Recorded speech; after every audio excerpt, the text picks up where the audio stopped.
ഒരേ നോമിനേഷനിൽ 3 പേർ ഈ ആഴ്ച പുറത്തു പോകാൻ പോവുകയാണ്. ഡബിൾ എവിക്ഷൻ അല്ലേ? ഞാൻ കഴിഞ്ഞ വീക്കെൻഡിൽ റസ്മിൻ പോകുന്നതിന് മുന്നേ ഞാൻ പറഞ്ഞായിരുന്നു ട്രിപ്പിൾ എവിക്ഷൻ നടക്കുമെന്ന്. ചാൻസുകൾ കാണുന്നുണ്ട്. 3 പേർ പോകും. ഓർമ്മയുണ്ടോ ആ വീഡിയോ?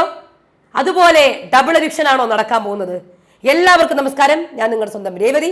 വീഡിയോ ആദ്യമായിട്ട് കാണുന്ന ചാനൽ സബ്സ്ക്രൈബ് ചെയ്യണം, ലൈക്ക് ചെയ്യണം, കമന്റ് ചെയ്യണം. ഋഷി സേവ്ഡായി. അപ്പൊ പിന്നെ ആര്? അപ്സര ഉറപ്പിച്ചോ? അത് കഴിഞ്ഞ് അൻസിബയോ? അതെ, അപ്സരയും അൻസിബയാണ് എവിക്റ്റ് ആവാനുള്ള സാധ്യതകൾ, ചാൻസ് എന്ന് പറയാം, അല്ലെങ്കിൽ എവിക്റ്റ് ആയി എന്ന് തന്നെ പറയാം. ഇന്ന് വേണമെങ്കിൽ അപ്സരയായിരിക്കും, നാളെ അൻസിബ എന്നാണ് ചാൻസുകൾ പറയുന്നത്. സാധ്യതകളും എല്ലാം അങ്ങനെ തന്നെയാണ്. ഉറപ്പിക്കാം നമുക്ക്. അപ്സര ഇന്ന് എവിക്റ്റ് ആകാൻ ചാൻസ് ആണ്. അതേപോലെ തന്നെ അൻസിബ നാളെ എവിക്ഷനിൽ. ഭയങ്കരം അല്ലേ?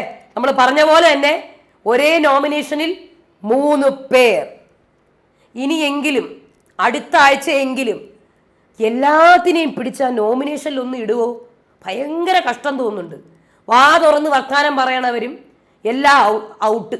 വാ തുറക്കാതെ അവിടെ ഇങ്ങനെ അയ്യോ എന്ത് വിഷമം വരുമെന്നറിയാമോ? ഇങ്ങനെ വാ തുറക്കാതെ ഇരിക്കുന്ന കുറേ പേര് അവിടെ ഇങ്ങനെ ഇരിക്കുന്ന കാണുമ്പോൾ ഭയങ്കര കഷ്ടം. അൻസിബ ഓക്കെ, നെഗറ്റീവ് എന്തെങ്കിലും പറയുന്നെങ്കിലും ഉണ്ടല്ലോ ഇവിടെ. വാ തുറന്ന് എന്തെങ്കിലും നെഗറ്റീവ് ആയിക്കോട്ടെ. അപ്സര എന്തെങ്കിലും മിണ്ടത് കളിക്കുന്നെങ്കിലും ഉണ്ടല്ലോ ടാസ്ക്.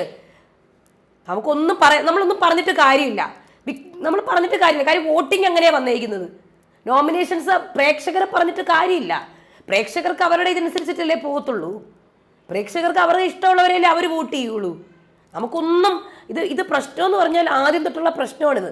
ഈ പവർ റൂം കൊണ്ടിരുത്തി അവിടെ കുറേ എണ്ണത്തിനെ ഇരുത്തി അവസാനം അവർ നോമിനേഷനിലും ഇല്ല, ഒന്നിലും ഇല്ല. പിന്നെ കുറച്ച് പേര് ഇപ്പം ഇറങ്ങി നിന്ന് കളിക്കുന്നവർ മൊത്തം പുറത്താണ്. ഒരു പേടിയില്ലാണ്ട് കളിക്കുന്നവർ. അൻസിബയാണെങ്കിലും റിയൽ പേഴ്സണാലിറ്റിയാണ്. ഒരു പേടിയും ഇല്ല, പറയാനുള്ളത് പറയും. അപ്സരയും അതുപോലെ തന്നെ. എനിക്കൊരു പക്ഷെ അപ്സരയ്ക്ക് ഇടയ്ക്ക് ലാലേട്ടൻ ഭയങ്കരമായിട്ട് പോസിറ്റീവ് പറഞ്ഞ് പുള്ളിക്കാരി അങ്ങ് വിചാരിച്ചു അങ്ങ് ഭയങ്കര പോസിറ്റീവാണെന്ന് വിചാരിച്ചു. അങ്ങനെ ഒരു സംഭവം അപ്സര റിയാലിറ്റിയിൽ നിന്ന് തന്നെ മാറിപ്പോയി. അൻസിബ അങ്ങനെയല്ല, ഓരോരുത്തരുടെ ഗെയിമുകൾ അവിടെ ഇരുന്ന് പറയുമായിരുന്നു. ഇതുകൊണ്ട് 2 പേരുടെ കോൺഫിഡൻസ് അവിടെ വർദ്ധിക്കും. ഒന്ന് നമ്മുടെ നോറയ്ക്ക് സന്തോഷമാവും. കാര്യം നോറ വിചാരിക്കും ഓ എന്നെ പറഞ്ഞത് കൊണ്ടാവാം അൻസിബ ഔട്ടായത്. അങ്ങനെ ഒരു സംഭവം വരാം. അങ്ങനത്തെ ഒരു മിസ്കൺസെപ്റ്റ് വരാം നോറയ്ക്ക്.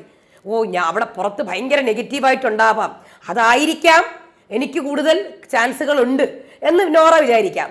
രണ്ടാമത്തെ വേണമെങ്കിൽ സിജോയും സായിയൊക്കെ അവിടെ നിന്നിട്ട് അൻസിബ ഔട്ടാവും എന്ന് പറയുന്നുണ്ടായിരുന്നു. സോ അവരുടെ കണക്കൂട്ടലെല്ലാം കറക്റ്റ് രീതിയിലാണ് പോകുന്നത്. ഇപ്പോഴും അവിടെ കണക്കൂട്ടിക്കൊണ്ടിരിക്കുക. ഇതുവരെ ടോപ്പ് 5 ആയിട്ടില്ല. എല്ലാവരുടെ അടുത്ത് പോയി ടോപ്പ് 5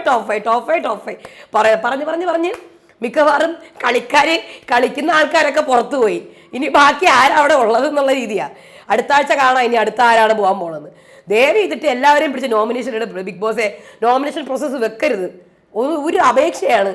കാര്യം നിങ്ങൾ ഭയങ്കരമായിട്ട് കാര്യം ഒരാഴ്ചത്തെ നോമിനേഷനിൽ 9 പേരെ ഇട്ടിട്ട് 3 പേരെയാണ് പുറത്താക്കിയിരിക്കുന്നത്.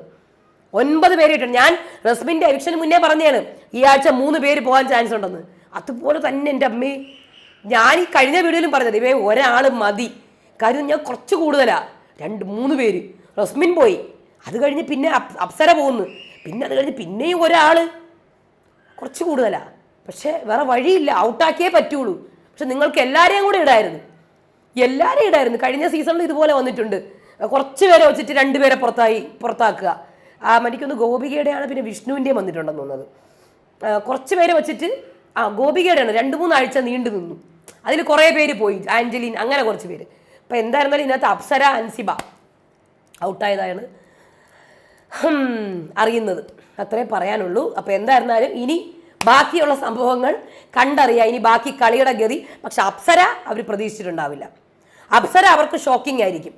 അൻസിബയെ അഭിഷേകം എന്നാണ് അവർ വിചാരിച്ചുകൊണ്ടിരിക്കുന്നത്. അൻസിബ അവർക്ക് ഷോക്കിംഗ് അല്ല. അൻസിബ അവർക്ക് ഷോക്കിംഗ് ആയിരിക്കത്തില്ല. കാര്യം അവർ ഒരു മാസമായിട്ട് വിചാരിച്ചുകൊണ്ടിരിക്കുന്നത് അൻസിബ പോവും എന്ന് പറഞ്ഞ്. അപ്പോൾ അൻസിബയ്ക്കും കുറച്ച് കോൺഫിഡൻസ് ആയി ഞാൻ പോകത്തില്ല എന്നുള്ള. പക്ഷെ അൻസിബയ്ക്ക് പോയാലും ഒരു കുഴപ്പമില്ല. ആ രീതിയിൽ അൻസിബ നിന്നിരുന്നത്. ഒരു പേടിയില്ലാണ്ട പുള്ളിക്കാരി കളിച്ച് പറയാനുള്ള പറയുമായിരുന്നു. പക്ഷെ എന്ത് ചെയ്യാനാണ്, നമുക്ക് നോക്കാം. അപ്പോൾ അടുത്ത വീഡിയോ ആയിട്ട് വരാം. അതുവരേക്കും ബായ്.